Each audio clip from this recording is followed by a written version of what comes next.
Ruth chapter 3. Then Naomi, her mother-in-law, said to her, "My daughter, should I not seek a home for you, that it may be well with you? Now is not Boaz our relative, whose maidens you were with? See, he is winnowing barley tonight at the threshing floor. Wash therefore and anoint yourself, and put on your best clothes, and go down to the threshing floor. But do not make yourself known to the man until he has finished eating and drinking. But when he lies down, observe the place where he lies, then go and uncover his feet and lie down, and he will tell you what to do." And she replied, "All that I say, I will do."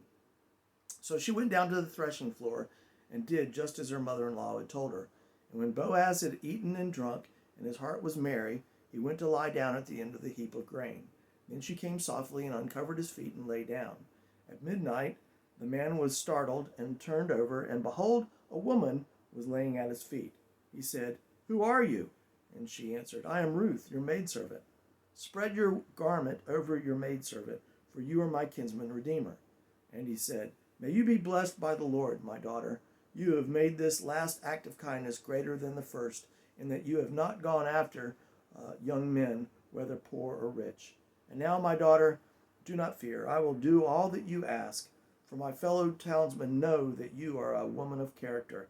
And now it is true that I am a near kinsman, yet there is a kinsman nearer than I. Remain this night, and in the morning, if he will redeem you, well, let him do it. But if he is not willing to redeem you, then, as the Lord lives, I will redeem you. Lie down until morning." So she lay at his feet until morning, but arose before anyone could recognize one another. And he said, "Let it not be known that a woman came to the threshing floor." And he said, "Bring the mantle you are wearing and hold it out." So she held it, and he measured out 6 measures of barley and laid it upon her. Then she went into the city. And when she came to her mother-in-law, she said, "How did you fare, my daughter?" Then she told her all that the man had done for her, saying, "These 6 measures of barley he gave to me, for he said, 'You must not go back empty-handed to your mother-in-law.'" She replied, "Wait, my daughter, until you learn how the matter turns out, for the man will not rest, but will settle the matter today." I divided the text into 3 sections: verses 1 through 5, the plan; verses 6 through 15, the fulfillment of the plan; and then verses 16 through 18, a summary of what has happened and Naomi's instructions to wait.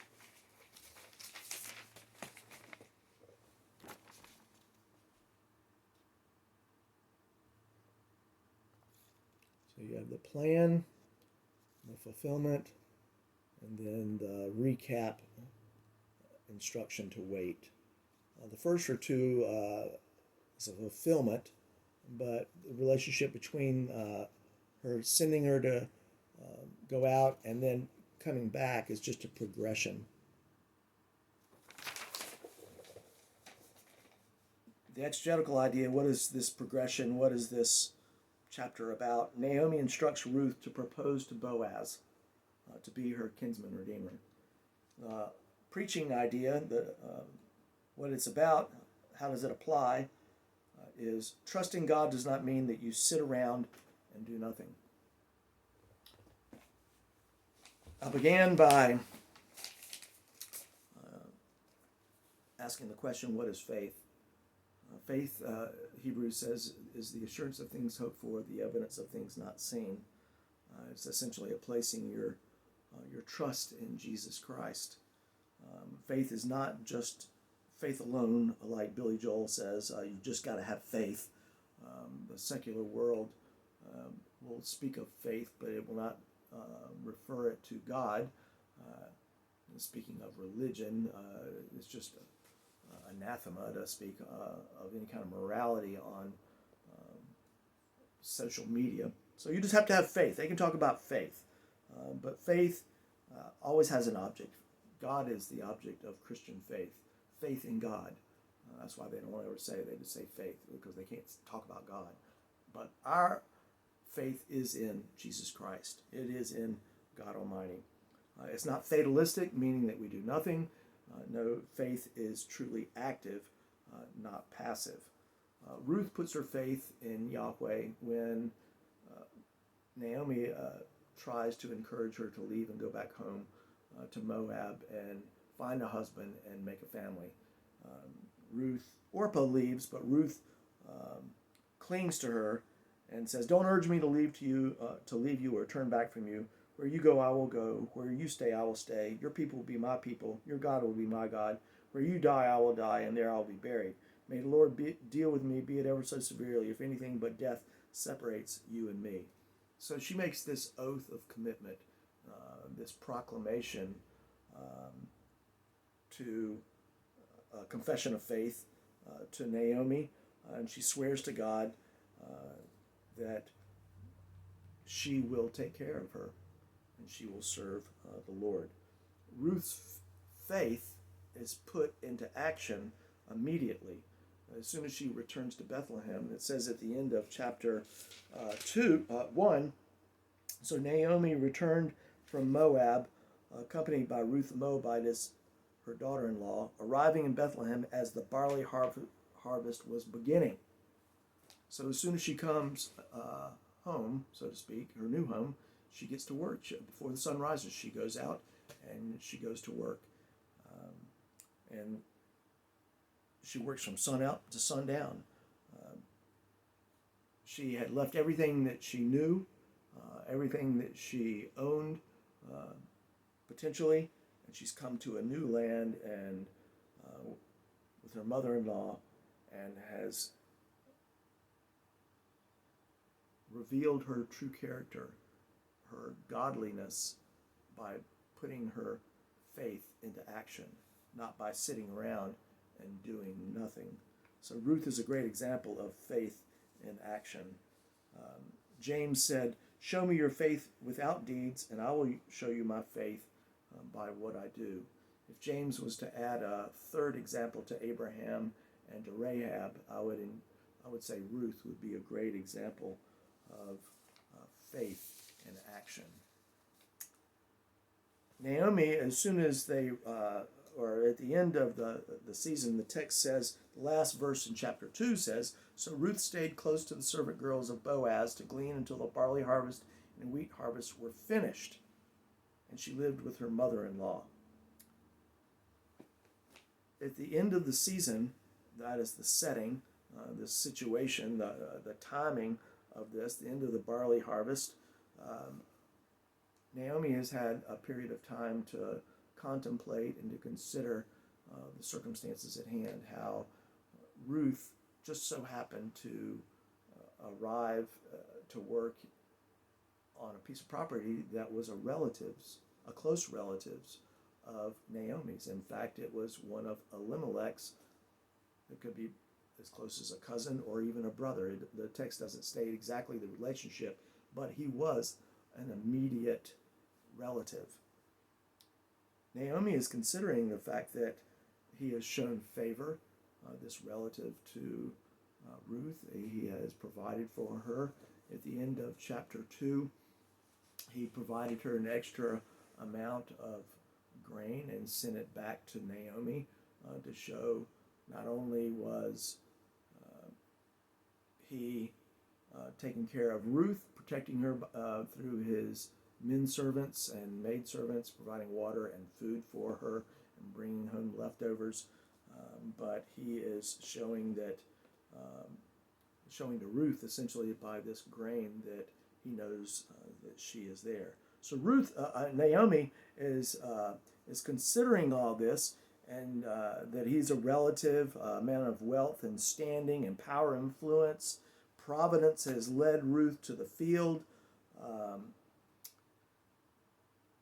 She's taken all this into consideration, and she probably knows that there's another relative closer than Boaz. As the text says, Boaz says there is another kinsman a little bit further down in chapter 3, which we'll get to. But here at the beginning, when she's making plans, we have to realize that she probably knows all of the relatives and she knows the process. So she's trying to find out, is Boaz willing to participate in being the Kinsman Redeemer? Is he willing to help her out, that is Naomi? Is he willing to marry Ruth? So Naomi's taking all of this in, so she gives her special instructions, Ruth, to go prepare herself, get cleaned up, and make herself presentable. Go down to the threshing floor after the celebration, and after he goes and lies down, note where he lies down, and then go uncover his feet and lie down. And then he'll tell you what to do. This is a very interesting instruction to uncover his feet. A lot of people think there's a sexual innuendo and tension here, that she was trying to have a relationship with him. But in fact, I believe that it's something totally more innocent and more direct, as we'll find out. The men's garment was a big cloak, is what they would wear, like a blanket. And so to uncover his feet was essentially to create a draft. If it was cold, he would immediately notice. So he would get up to cover himself up, and there he would find a woman lying at his feet. And Naomi realized this. She thought it up, and she planned this out. So the question that follows is, he will tell you what to do, leads us also to question some authors and some scholars thinking that something sexual was going on. Why would you respond, he will tell you what to do, unless this was some sort of proposal or a question? He has to be reading in to the situation, to her action, being as innocent as it is, to give an answer. He will tell you what to do. So Ruth doesn't know exactly what's going on, but she does know that Naomi knows the law. She knows potentially how families work together, how they take care of one another. She knows that Boaz is a relative, but she doesn't know what his obligations could be. So Ruth is willing to follow Naomi's instructions, even though she doesn't understand it fully, which is a perfect example of faith. We know the Lord, and so we trust him. We do what he tells us to do and leave the results up to him. We don't have to know the outcome. We know him who's in control of the outcome. We know that he loves us and he cares for us, and he'll take care of us. He'll turn everything for the good of those who are called according to his purposes. So God loves his children, and he's going to protect us. So this is a perfect example of faith. And the Bible is filled with examples of faith, and I'm thinking that maybe Ruth ought to be added to this list. Do what he says and trust him for the outcome. The second section, point number 2, is Ruth follows the plan. She did just as Naomi tells her to do. When Boaz finished eating and drinking and he'd gone to lay down, she went over and uncovered his feet and laid down, which essentially set the stage for him to wake up and notice this woman at his feet. Not knowing that this was set up by Naomi. He didn't know anything about it. He didn't see her at the party. There was no conversation before. This is just between him and her. There was a woman. Now, women were not allowed in the threshing floor. It says in verse 14, do not let it be known, he had told her when he told her to leave, that a woman was at the threshing floor. So when this woman is at his feet, he's wondering, who is this? So he asks, who is it? And she responds, it's me, Ruth, your maidservant. And then all of a sudden the light seems to turn on, bells are ringing, and she says, spread your garment over me. The text, for you are my kinsman redeemer. The text makes it sound like cover me up, and would lend to a possible physical encounter. But in fact, the Hebrew says that the word for garment is wings, which is very interesting. Wings, spread your wings over me? now all of a sudden there's a connection between chapter 2, where he had blessed her and said, "May the Lord repay you for what you have done. A full reward be given to you by the Lord, the God of Israel, under whose wings you have come to take refuge." Boaz has recognized her faith in the Lord, and he's calling down God's blessings upon her. May the Lord reward you. Now she is saying, "Spread your wings over me." So essentially, she's making the connection for him, Boaz, that he is God's provision for her. He's the one under whose care the Lord is going to provide care for her. That's what she's doing. She's asking a question. Will you take care of me, provide care for me? Will you fulfill this blessing that you pronounced in chapter 2 at the very beginning of the season? Will you follow through? So she's making that connection very clear, that Boaz is God's provision. You are my destiny, that sort of thing. Is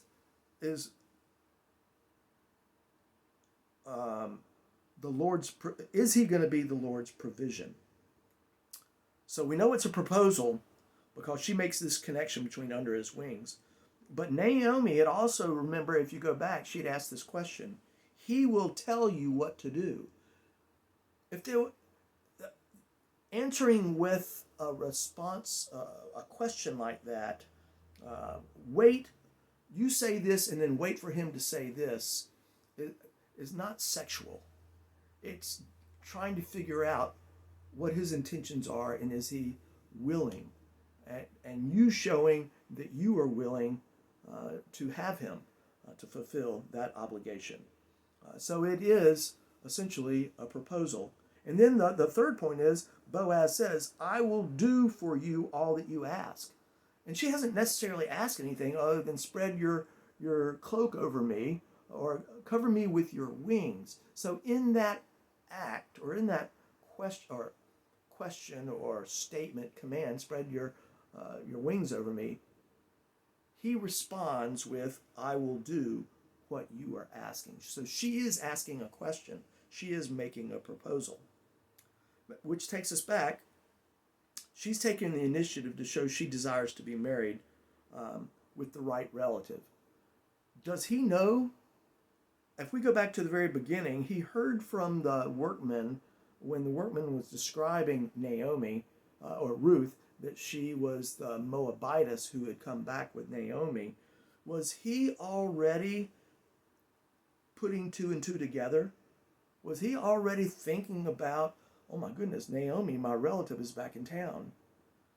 Was he thinking about it when he gave Ruth this extra ephah of flour to take back to Naomi to show chesed, kindness, because she is taking care of Naomi and honoring God and had this noble character and was working so hard? Was he impressed with her that he gave her this flour, and he was communicating to Naomi that he recognized that the two were together? I think so. Had he thought about the potential for a relationship? Is that why he favored her? Well, she was younger than him, but he's not married. The text doesn't lead that he's married. He's a man of wealth, of power, of influence. And the question is, at the end of chapter 2, she says, Naomi says in verse 20, "The Lord bless him," Naomi said to her daughter-in-law. "He has not stopped showing his kindness to the living and the dead." I think she's referring to God there. But then she added, "That man is our close relative. He is one of our kinsman redeemers." And that's another key to it all. One. He's not the kinsman redeemer. He's one of them. So once again, she's trying to find out if he is willing to be the kinsman redeemer and take on this responsibility.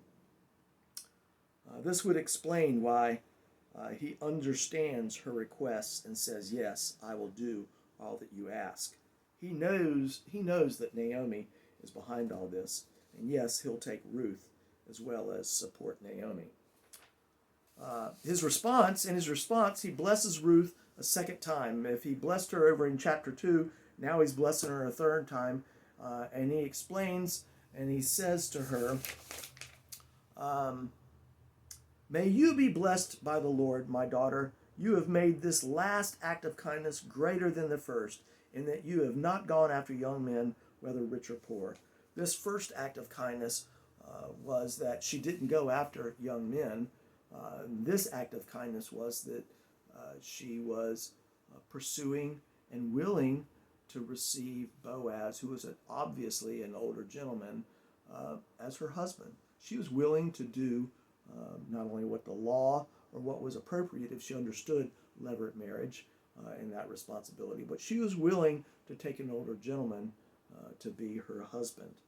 And this was expressed in the fact that he goes on to say, man, you're an awesome woman of character. You are fulfilling not only that you work hard, that you are fulfilling your promises, but even here you are willing to do what is right. Everybody knows how hard you've worked, that you're a woman of noble character, and that you're well respected, and may God bless you.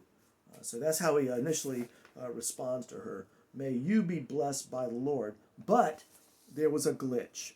There was a problem. And this is what Naomi knew, but now he's making known to Ruth that he knows that there's a problem that needs to be resolved. There is a closer kinsman redeemer than him. Leviticus 25 says, if one of your countrymen becomes poor and sells some property, his nearest relative is to come and redeem what his countryman has sold. Also, it says in Deuteronomy that under levirate marriage, that the obligation of a surviving brother or relative to marry the widow of his brother if he died without having sired children was, if two brothers are living together and one of them dies without a son, his widow must not marry outside his family. His husband's brother shall take her and marry her and fulfill the duty of a brother-in-law to her. The first son she bears will bear the name of the dead brother, so that the name will not be blotted out from Israel. So the kinsman redeemer is the person who has this obligation, this responsibility, or has the choice to take on this responsibility to redeem or to purchase the property or to pay the debt of someone who had sold themselves into slavery, to get them out of that slavery. This was in the year of Jubilee. That's what is found in Deuteronomy chapter 25. Or in this case, to marry the brother's widow, or relative's widow in this case, because she'd never had a child. So he says that he's willing, but but there is another who has an obligation to redeem. So if he doesn't do it, Boaz says he will. And then he gives her the 6 measures of barley as a sign of hesed, loving kindness, that has been exemplified as well by him, how he has taken care of Ruth in the field and protected her and provided for Naomi and her food to eat. He's done a great job as a kinsman redeemer, even though he's not the first. So she goes home. The second part is that she goes home and she tells Naomi what happened. And Naomi says to wait for an answer for the today we'll have an answer to the problem. The scriptures say in Isaiah 40 verse 31, those who wait upon the Lord will gain strength. They will mount up with wings like eagles. They will run and not grow weary. They will walk and not. They will run and not get tired. They will walk and not become weary. As well in Psalm 37, be still before the Lord. Wait patiently for him. In waiting, we are showing our trust in the Lord.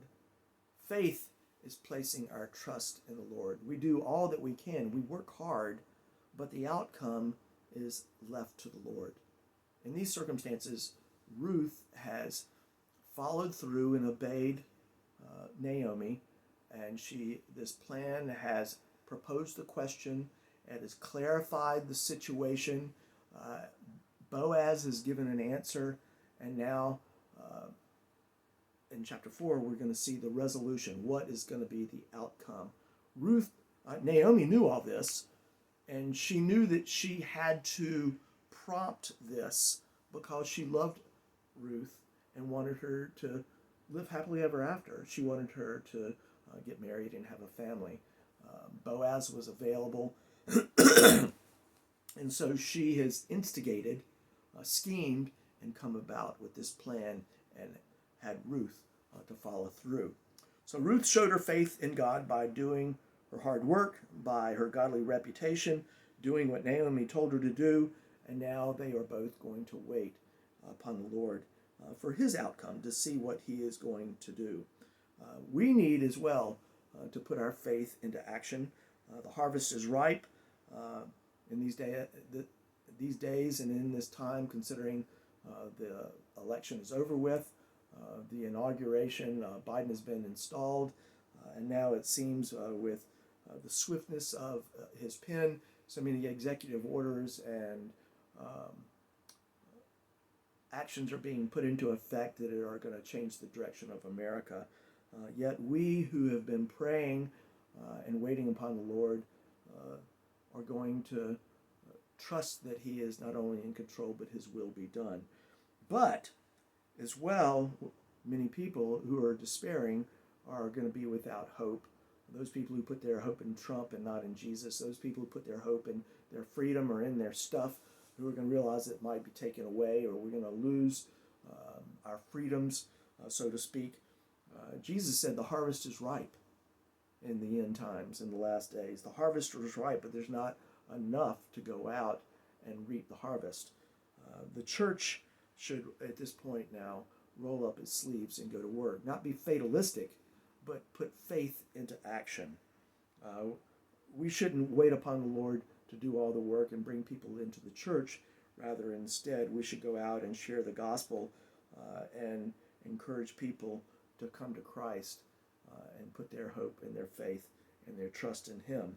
The fatalist who waits upon the Lord and does nothing shouldn't be surprised that the church will be empty. It says in Proverbs 20, verse 4, a sluggard does not plow in season, so at harvest time he looks but finds nothing. Waiting upon the Lord does not mean doing nothing any more than faith requires us to do nothing. Trusting in the Lord, on the other hand, placing our faith in the Lord, is shown by our hard work and leaving the results up to God. I do the hard work of preparing this sermon. I do the background. I pray. I prepare. I preach. And then I trust that his word will not return void.